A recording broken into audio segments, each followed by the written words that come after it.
Hi friends. So இந்த வீடியோவில் நாம் எப்படி வந்துட்டு ஒரு ப்ராஜெக்ட் ஒன்று க்ரியேட் பண்ணுறது விண்டோஸ் ஃபார்ம் அப்ளிகேஷன் க்ரியேட் பண்ணுறதுக்குன்னு சொல்லி பார்ப்போம். ஸோ க்ரியேட் பண்ணி எப்படி ஒரு டிசைன் நம்ம பண்ணலாமாங்கிறதையும் பார்ப்போம். ஸோ இப்போ பாருங்கள், க்ரியேட் நியூ ப்ராஜெக்ட் என்ற ஆப்ஷனை கொடுத்துட்றேன். ஸோ கொடுத்ததுக்கப்புறம் இங்கே பார்த்தீங்களா இருந்தால் நமக்கு இங்கே ஆல் லாங்குவேஜஸ்ன்னு சொல்லியிருக்கு. ஸோ நம்ம C# செலக்ட் பண்ணோம்னா C# ரிலேட்டடான ப்ராஜெக்ட் மட்டும் நமக்கு காட்டும். ஸோ நான் கீழே ஸ்க்ரோல் பண்ணேன். ஸோ விண்டோஸ் ஃபார்ம் ஆப் இதை நான் சூஸ் பண்ண இல்லை. நான் என்ன செய்கிறேன்டா விண்டோஸ் ஃபார்ம் ஆப் .NET ஃப்ரேம்வொர்க்னு சொல்லி வாரத்தை சூஸ் பண்ணுறேன். பாருங்கள், எஸ் இங்கே பாருங்கள். So Windows form app .NET framework. So இதை நான் செலக்ட் பண்ணிவிட்டு நெக்ஸ்ட் ஆப்ஷன் கொடுக்கேன். ஸோ கொடுத்ததும் லொக்கேஷன் எங்கே சர்வ் பண்ணியிருக்குது. ஸோ நம்ம இங்கே என்ன செய்யலாம், நமக்கு தேவையான மாதிரி நம்ம லொக்கேஷனை சேஞ்ச் பண்ணிக்கலாம். ஸோ நான் எனக்கு அதே லொக்கேஷனில் தான் சர்வ் ஆகணுன்றதுக்காண்டி கொடுத்து விட்டேன். ஸோ விண்டோஸ் ஃபார்ம் ஆப் 1ன்னு சொல்லி க்ரியேட் ஆக போகுது. ஸோ நான் அதே டிஃபால்ட்டாகவே அந்த நேமையும் நான் சூஸ் பண்ணிக்கிறேன். ஸோ க்ரியேட் ஆப்ஷன் கொடுத்ததும் நமக்குரிய ப்ராஜெக்ட் வந்துட்டு க்ரியேட் ஆகி நமக்கு விண்டோஸ் ஃபார்ம் வந்து டிஸ்பிளே ஆகும்.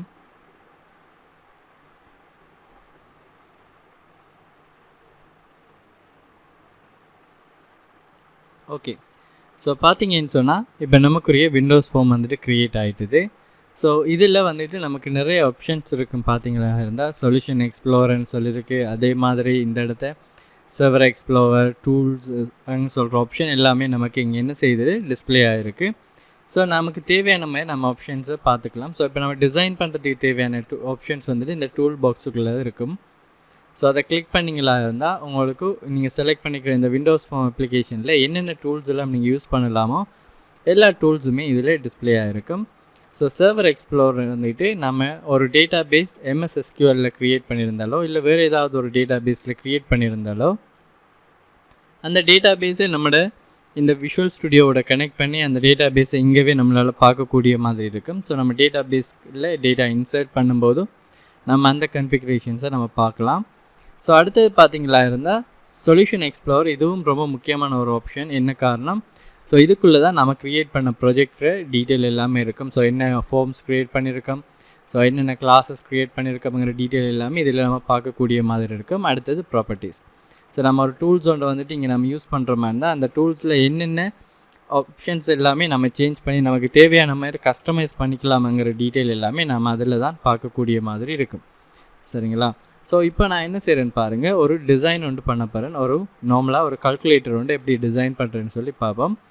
ஸோ இங்கே நான் டூல்ஸை வந்துட்டு கிளிக் பண்ணிக்கிறேன், இங்கே பாயிண்ட் பண்ணிக்கிறேன். ஓகே, ஸோ இந்த இடத்த நான் ஒரு டிசைன் ஒன்று பண்ணுறேன்.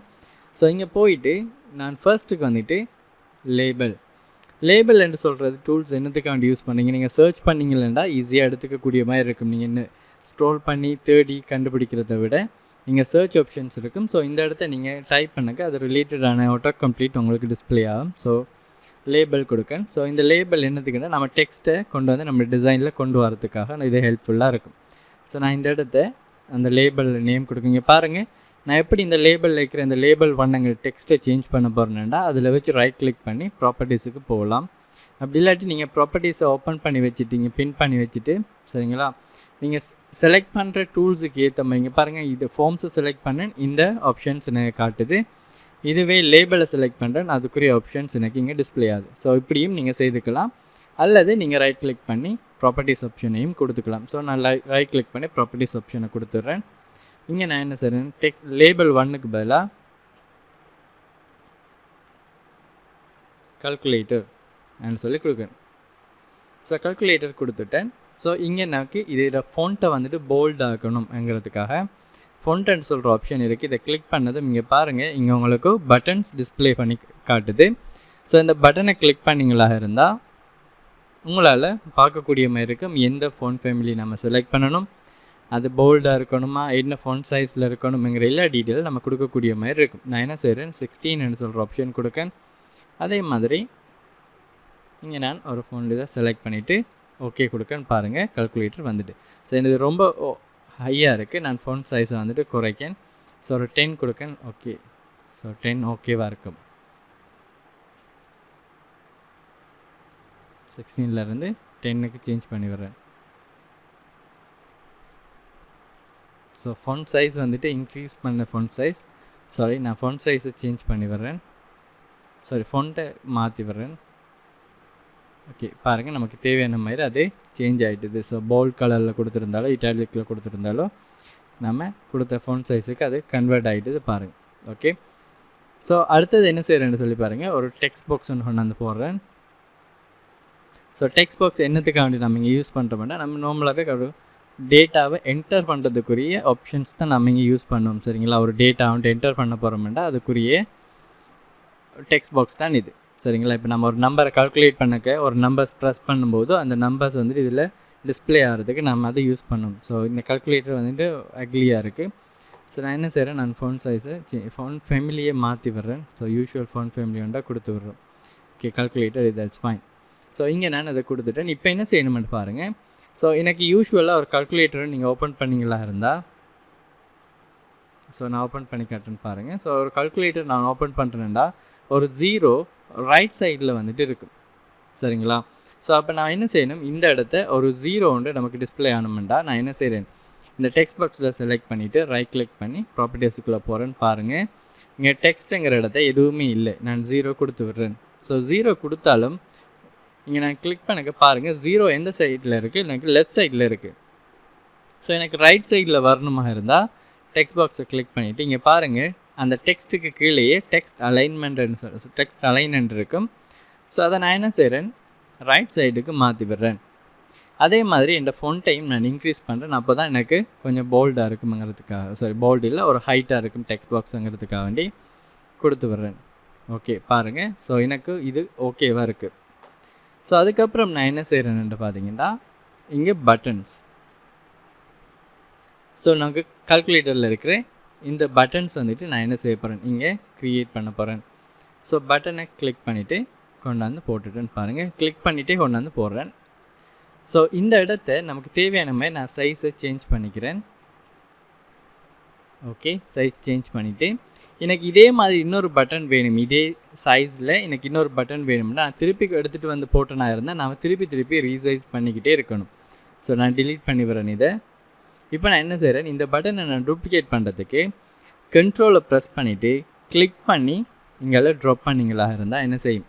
ஸோ ஃபர்ஸ்ட்டுக்கு திருப்பி பாருங்கள், கிளிக் பண்ணிவிட்டு அப்படியே கொண்டு வரேன். கொண்டு வந்து கிளிக் பண்ணதை விட்டதுக்கப்புறம் தான் கண்ட்ரோலை விடணும். அப்படி இல்லாட்டி என்ன செய்யும், இப்படி இங்கே கொண்டு வந்து கண்ட்ரோலை ஃபஸ்ட்டுக்கு விட்டிங்களா இருந்தால் இப்படி போயிடும். சரிங்களா, நான் கண்ட்ரோலில் Z ப்ரெஸ் பண்ணுறேன் இருந்த லொக்கேஷனுக்கு போகிறதுக்கு. ஸோ பாருங்கள், இதுதான் ஒரு சரியான வே. சரிங்களா, ஸோ நான் அதுக்கேற்ற மாதிரி இது மாற்றிக்கிறேன். ஸோ செலக்ட் பண்ணிவிட்டு எனக்கு அவ்வளோ ட்ரோஸும் வேணும். ஸோ அதே ட்ரோஸை திருப்பி டூப்ளிகேட் பண்ணணுங்கிறதுக்கு இப்போ நான் ஒவ்வொன்றா திருப்பி காப்பி பண்ணி பேஸ்ட் பண்ணுறதுக்கு நிறைய டைம் எடுக்கும். ஸோ அதனால் நான் எல்லாத்தையுமே செலக்ட் பண்ணுறேன். ஸோ கிளிக் பண்ணிவிட்டு அவ்வளோத்தையும் செலக்ட் பண்ணிவிட்டு திருப்பி கண்ட்ரோலை ப்ரெஸ் பண்ணிவிட்டு என்ன செய்கிறேன், கீழே கொண்டு வரேன். இப்போ எனக்கு இந்த 2 ட்ரோவும் டூப்ளிகேட் பண்ணணும். நான் கிளிக் பண்ணிவிட்டு அப்படியே மேலே அப்படியே கிளிக் பண்ண மாதிரி கொண்டு போனேன். இந்த மாதிரி ஒரு பாக்ஸ் கொண்டு வரும். நீங்கள் அதை விட்டிங்களா இருந்தால் அவ்வளவும் செலக்ட் ஆகிடும். ஸோ திருப்பி கண்ட்ரோலை ப்ரெஸ் பண்ணிங்களா இருந்தால் உங்களால் அவ்வளோத்தையும் திருப்பி டூப்ளிகேட் பண்ணக்கூடிய மாதிரி இருக்கும். சரிங்களா, ஓகே. ஸோ இன்னொரு ட்ரோ எனக்கு வேணும். ஸோ கடைசி ட்ரோவை செலக்ட் பண்ணிவிட்டு திருப்பி அதை டூப்ளிகேட் பண்ணி விடுறேன். So okay fine. இப்போ நான் என்ன செய்துட்டேன், எனக்கு தேவையான மாதிரி இந்த பட்டன்ஸை நான் கொடுத்துட்டேன். ஸோ இங்கே நான் என்ன செய்யணும், 1 2 3 சேஞ்ச் பண்ணணும் வந்துட்டு. ஸோ இந்த இடத்த நான் என்ன செய்கிறேன், இந்த பட்டனை கிளிக் பண்ணேன். ஸோ கீழே பட்டன்ஸ் எல்லாத்தையும் நான் இப்போ மாற்றுவேன். அதுக்கு முதல் இங்கேருந்து மாற்றி வரேன். ஸோ டெக்ஸ்ட் பட்டன் 1க்கு பதிலாக நான் இங்கே என்ன செய்கிறேன், 1 கொடுக்கணும். ஒரு தரம் நீங்கள் இப்படி டெக்ஸ்ட்டை மாற்றிட்டிங்கன்னா திருப்பி இங்கே வந்து செலக்ட் பண்ணிகிட்டு இருக்க தேவையில்லை. அடுத்த பட்டனை கிளிக் பண்ணிவிட்டு நீங்கள் 2 ப்ரெஸ் பண்ணிங்கன்னா ஆட்டோமேட்டிக்காகவே டெக்ஸ்ட்டில் தான் சேஞ்ச் ஆகும். 3, அடுத்தது 4, 5, 6, 7, 8, 9 கொடுத்து விட்டேன். ஸோ இந்த இடத்த எனக்கு 0 வேணும். ஸோ 0 ப்ரெஸ் பண்ணி விட்டேன். இந்த பட்டனை அழிச்சு விடுறேன். ஸோ நீங்கள் ரைட் கிளிக் பண்ணி டிலீட் பண்ணலாம், இல்லாட்டி டிலீட் பட்டனை ப்ரெஸ் பண்ணாலும் டிலீட் ஆகிடும். எனக்கு இந்த இடத்த 2 பட்டனில் சைஸுக்கு இது வேணுமென்று சொன்னால் இங்கே கொண்டு வந்தீங்கன்னா மவுஸை உங்களால் கிளிக் பண்ணிக்க இயலும். ஸோ உங்களுக்கு ஏற்ற மாதிரி சேஞ்ச் பண்ணிக்க இயலும். ஸோ இந்த இடத்த உங்களுக்கு டாட் வந்துட்டு ஒர்க் பண்ணணும். ஸோ இதை கிளிக் பண்ணிவிட்டு இந்த இடத்த நீங்கள் என்ன செய்கிறீங்க, பட்டனுக்கு பதிலாக நீங்கள் டாட், அதாவது அந்த ஃபுல் ஸ்டாப்பை யூஸ் பண்ணுறீங்க. அதுக்கப்புறம் இங்கே நான் என்ன செய்கிறேன், ஈக்குவல், ப்ளஸ், மைனஸ், மல்டிப்ளிகேஷன்ஸ், அதே மாதிரி டிவிஷன் யூஸ் பண்ணிட்டேன். சரிங்களா? ஸோ இந்த இடத்த வந்துட்டு நம்ம நார்மலாகவே ஒரு arrow யூஸ் பண்ணோம். இப்படி அண்ட் யூஸ் பண்ணுறேன். அதுக்கப்புறம் C, அடுத்தது CE. பாருங்கள், இப்போ நான் நார்மலாக ஒரு கால்குலேட்டர் வந்து டிசைன் பண்ணிட்டேன். பர்ஃபெக்டாகவே நான் டிசைன் பண்ணியிருக்கேன்.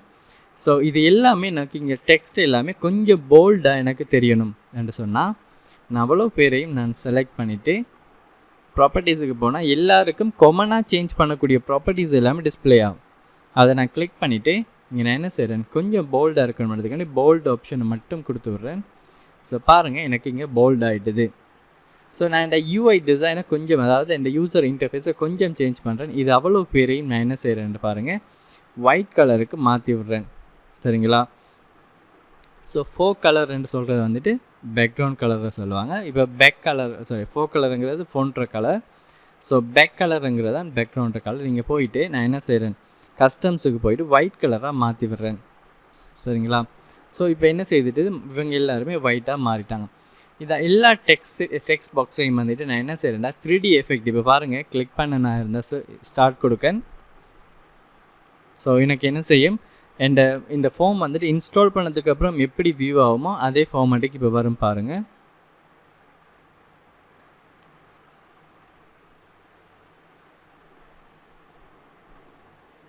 இங்கே வந்துட்டு என்ன செய்யுது பாருங்கள், உங்களோட இந்த கோடிங் வந்துட்டு இங்கே டிஸ்பிளே ஆகிடுது. இப்போ பாருங்கள், ஹோவர் பண்ணும்போது அது டிசைன் வருது. பட் இங்கேயும் டிசைன் சேஞ்ச் ஆகுது பாருங்கள். பட்டன்ஸை கிளிக் பண்ணும்போதும் அந்த பட்டன் கிளிக் பண்ணிக்கிட்டோ என்ன டிசைன் வருதோ அதே பட்டன் கிளிக் பண்ணும்போது அதே ஆப்ஷன்ஸ் வந்துட்டு இங்கே டிஸ்பிளே ஆகக்கூடிய மாதிரி இருக்குது. ஸோ இதுதான் பார்த்தீங்களா இருந்தால் ஒரு ஒரு டிசைன் ஒன்று நம்ம க்ரியேட் பண்ணி அந்த டிசைனை வந்துட்டு எப்படி எக்ஸிக்யூட் பண்ணி பார்க்குறங்கிறது தான் இதில் இருக்கிற ஆப்ஷன்ஸ் இப்போ நம்ம பார்த்துருந்தோம். ஸோ இதே நீங்கள் ட்ரை பண்ணி பாருங்கள். இப்போ டிசைன் சம்மந்தமான ஒரு பேசிக்ஸான ஒரு நாலேஜ் ஒன்று வந்துட்டு உங்களுக்கு கிடைக்கக்கூடிய மாதிரி இருக்கும். தேங்க்யூ ஃபார் வாட்சிங். நெக்ஸ்ட் வீடியோவில் நம்ம பார்க்கலாம்.